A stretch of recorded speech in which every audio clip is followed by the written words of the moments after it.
Non, on n'a pas cuisiné les citrouilles, on a juste utilisé un plat citrouille pour faire la soupe au pois traditionnelle québécoise, mais extra jambon.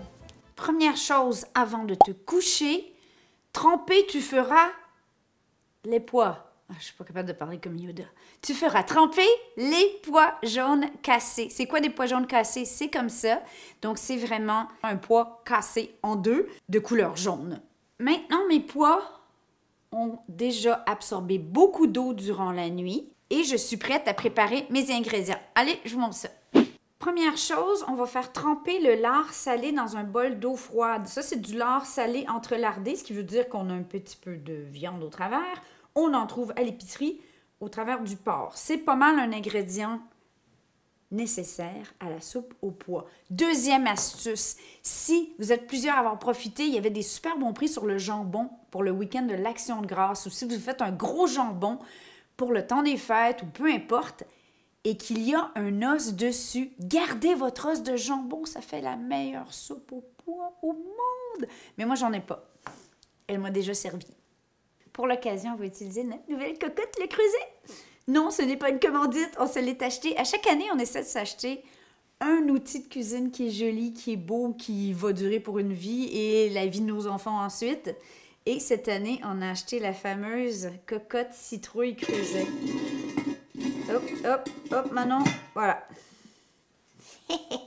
Pour les ingrédients, vous voyez ça ici, ça vous prend du jambon ou un gros morceau de viande fumée de porc, des carottes, des céleris, des oignons, je l'ai déjà dit les oignons, hein? Des feuilles de laurier, le lard qui est en train de tremper et nos pois. Ensuite, pour l'assaisonnement, des herbes salées. La recette est ici! Puis c'est le temps parfait pour faire des herbes salées avant les grands froids, avant les gels. On peut rentrer du persil, les poireaux coteriens, des oignons verts, un peu de carottes, beaucoup de céleri, les feuilles de céleri, un peu de sarriette, on prend ce qu'on a, mais faire attention avec ail, sauge, romarin, c'est un peu fort. Donc, on peut y aller, mais très, très parcimonieusement avec les herbes salées. Mais bref, la recette est là.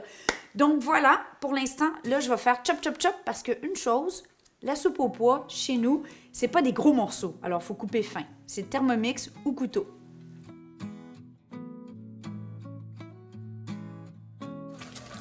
On commence avec du beurre. Donc, j'ajoute mes oignons. Et on va laisser fondre pour quelques minutes. OK. Et voilà, on ajoute nos petits dés. Et on a quoi? On a un... C'est quoi donc? Mirepoix en anglais, c'est un... Oh, c'est quoi donc le nom en français? OK.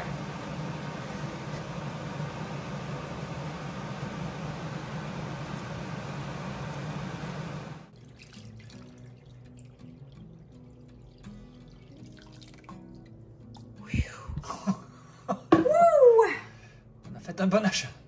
Phew! Ah, ça va être beau, hein? Ah, ça va être super beau. OK, on amène à ébullition. Ah, maman, comment ça va? J'étais en train de faire ta soupe au pois. Bon, puis moi, j'avais celle que tu avais écrit pour le livre à Hélène. Puis le cartable à Hélène. Puis le jambon, ça dit pas quand est-ce que je le mets. Je le mets-tu au début pendant que ça cuit avec le lard ou je le mets à la fin? OK. Ah. Ah, ben oui, mais là... Ah, ben je suis pas pantoute sur la bonne recette d'abord. Ben, il est trop tard. Ma maman fait dire que maintenant, évidemment, là, moi, j'ai la recette de... Ça change tout le temps, les recettes de famille, n'est-ce pas? J'ai manqué le mémo numéro 3D. Maintenant, elle fait un bouillon avec l'os de jambon à l'avance avec céleri, oignon, etc. Et avec son bouillon, elle refait la soupe. Nous, on va faire la version facile. On va sacrer le morceau de... Ici, on dirait c'est de la côtelette ou de la longe fumée. Mais maintenant, elle achète un jarret fumé aussi, si vous n'avez pas l'os de jambon. Donc, le jarret fumé qui s'achète, le gros morceau, là, et elle fait un bouillon avec ça. Mais à la quantité qu'on a là, la moitié du plat serait le jarret. Bon, allez, on y va, on le met dedans. Désolée, maman! Oups!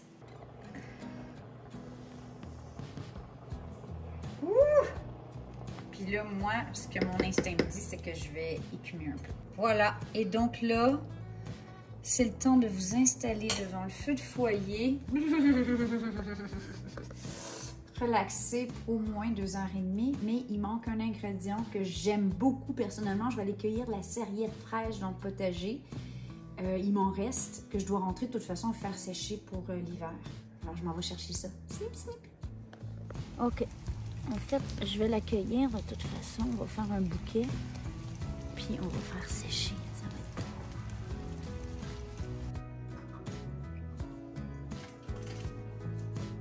Dernière étape, je vais mettre une toute petite quantité de mes herbes salées. Toutefois, comme on a du jambon et du lard salé, on va y aller en petite quantité et on ajustera au goût après. Donc, persil, sarriette, herbes salées. On peut couvrir, mais dans mon cas, j'ai trop peur que ça déborde, alors je vais le laisser aller doucement comme ça. Quand on voit que les pois commencent à se défaire, ça sent tellement bon, vous ne comprenez pas.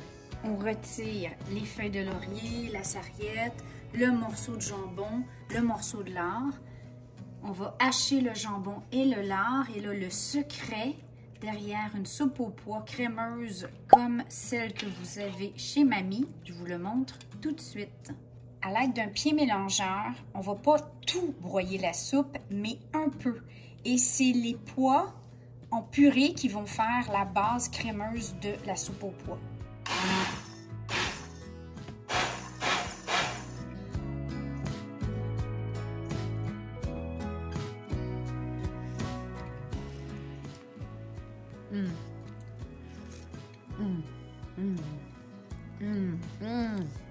Ça goûte fait maison, ça goûte comme chez Mamie, ça goûte comme chez la cabane à sucre, ça goûte mon Québec, ça goûte la soupe aux pois. On vous aime les kikis, restez au chaud.